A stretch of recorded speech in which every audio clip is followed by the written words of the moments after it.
नमस्कार मित्रांनो, जय शिवराय. समोर आहे वरणा आणि वरणावर बघू शकता किती धूळ आहे. हे बघा, धूळ बघा.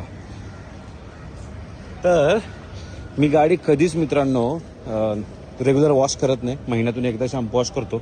पण हा जोपासूचा वॅक्स ट्रीटेड डस्टर वापरतो. वॅक्स ट्रीटेड याचा अर्थ असा की जी धूळ आहे मित्रांनो, ती धूळ कधीच गाडीवरून इकडे तिकडे फेकली जाणार नाही, ह्याला चिकटणार आहे. त्याच्यामुळे गाडी प्रॉपर क्लीन होते, कुठल्याही प्रकारचे स्क्रॅचेस येत नाही.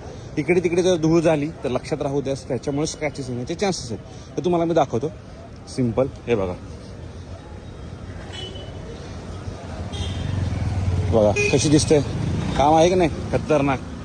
तर असा डस्टर मागवा अवश्य. रोज वॉश करायची गरज नाही, डस्टरनं काम तुमचं होणार. डस्टर बिंदास्त मागवा, तुमचं काम होणार आहे. कशी क्लीनमध्ये निघते. या बाजूनं बघा, झाली का क्लीन. काय गरज आहे वॉश करायची? जर तुमच्याकडे डस्टर आहे अवश्य ऑर्डर करा. धन्यवाद. जय महाराष्ट्र.